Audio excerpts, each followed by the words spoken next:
Our good buddy Thoth, who the universe was very proud of and the founders loved dearly because of all he had done to try to help rehabilitate the Anunnaki races. He caved into pressure, and he orchestrated something we call the Great Deception. Because he was so trusted, he was allowed into the colonies of the Iani, the Ascended Masters groups that had come here. They had come here to use Stargate 6 to open it. It's something called the Halls of Amareya Passage. It's in Stargate 6. It runs from Sirius B down into Earth. It's like a passage connected to the main passages. They were going to use it to run enough frequency to override the Nibiru and Diodic crystal grid, where it was coming up in what is now the area of Stonehenge. Thoth was supposed to assist in that process. He was also given Cloister Door Tour Plate 11.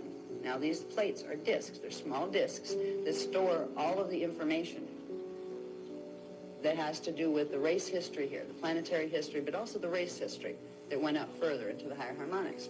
He was supposed to translate verbally, not auditory, not in written form, because there was too much corruption to put it in written form on the planet at then. He was supposed to take collectives of the Anu Melchizedek races, which were half human, half Anunnaki, and he was supposed to teach them the truth, the law of one. He was supposed to teach them the Maharata realities, the inner Christos. He was supposed to begin to teach them these things. Another little thing about the Cloister Door Tour plates, these are frequency holders and transmitters. They can also transmit frequency that activates something else called a signet shield. There are 12 Cloister Door Tour plates that were created at the same time as 12 signet shields. These look like hubcaps. Okay? They're bigger than the plates. You have the small plate, then you have a signet shield. The signet shields were given to the angelic human races in 2,460 BC, no, 246,000 BC, 246,000 BC. As part of the Emerald Covenant, they're remote activators for the Stargates. Okay. You can't activate the shield without the plate that goes with it. Thoth was entrusted with plate 11 in order to transmit information to help the Anu Melchizedek races, some of them, the ones that weren't totally corrupt at that point, to go into the light and to start, going into biogenesis. He made a decision to side with the rest of his families, with the Enki family, and we call it Thoth Enki because that is a particular group. Thoth Enki is the Enki Anunnaki family that crossed with the Zephelium Draconians, which are the ones that created the Zetas. So you can be like Thoth Enki Zeta races. All right. Then there's the Marduk lines that cross with the Omicron Draconians, which are the ones that kind of look like dragons. So there's different families of Anunnaki up there. Thoth caved into the pressure of the thought of a united Anunnaki nation, where all these usually warring factions of Anunnaki, bunches of them were agreeing to come back together, and they were going to create a new paradise, and they were going to take good care of this time matrix, so I guess it was okay to take it over. He betrayed the founders, and he betrayed everyone who had trusted him, and he had, for thousands of years, he had worked the Emerald Covenant and done tremendous things for the races, so he was very well loved. But he himself came in to the Iani colonies. The Iani colonies were on what was the remainder of the Lemurian continent. There wasn't much left of the Lemurian continent after it was destroyed in 50,000 BC, but there were some island nations left. The Iani colony was put on the area where the activator site for Stargate 12 was. Not the gate, but the activator site, the Q site, which are even more important than the sites themselves, because you can't activate the site unless you activate the activator site first, the Q site. This area is now Kauai, Hawaii. They put the colony there because they needed to activate Gate 12 activator site, connect it to the Halls of Amareya, D6 Stargate, to run enough frequency through to break the Nibiru and Diodic crystal grid link. And that's what they were trying to do. Thoth came in and handpicked a few Anu Melchizedek priests, got them in because he was trusted, got them into the priest caste that were working with the Templar mechanics. And even though they're Anu Melchizedek, we weren't prejudiced against Anu Melchizedeks. As long as they were working the Emerald Covenant and could be trusted, they were welcome too to help with the planetary grids. He got them in to an 11-year program, or it was like a 10 or 11-year program, of progressively working up to the point as a Melchizedek priest, where they would be able to go to the island, the hidden city on the island, and work the big project, which was to break Nibiru and hold on the grids. And he got a group of priests in, and a Melchizedek priests, and they sabotaged the whole mission. And then Thoth came in himself when it all went to heck.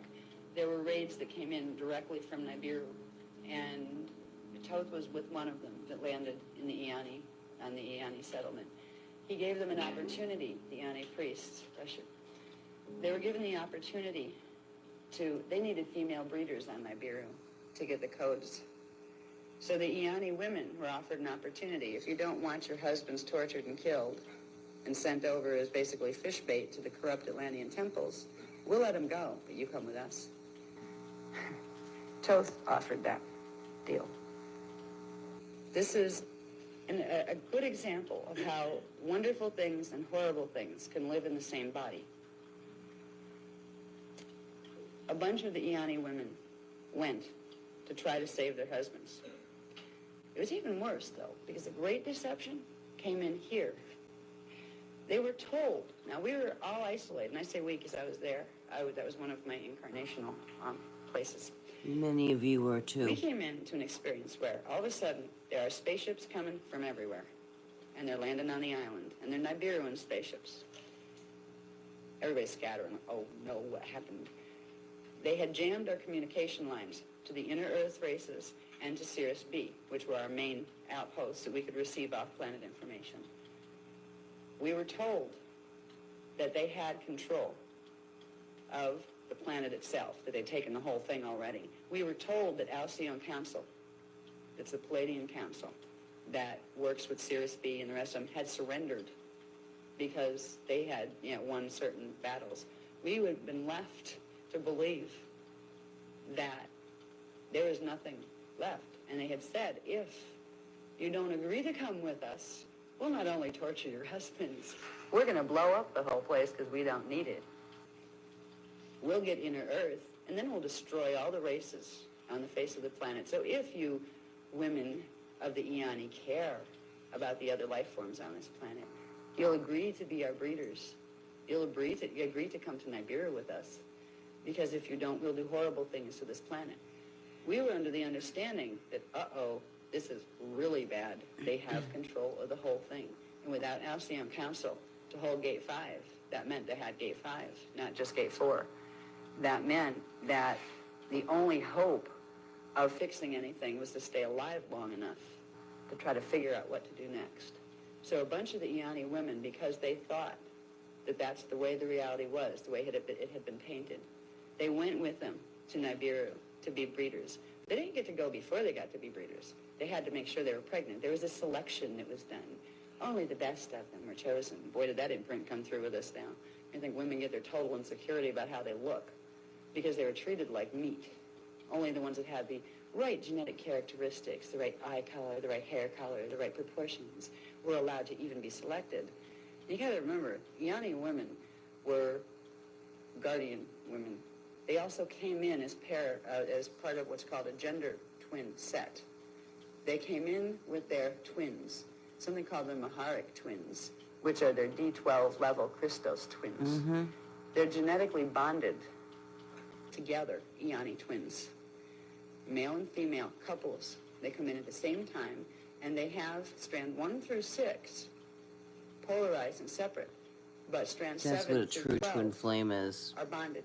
So they're literally one being when you get to D7.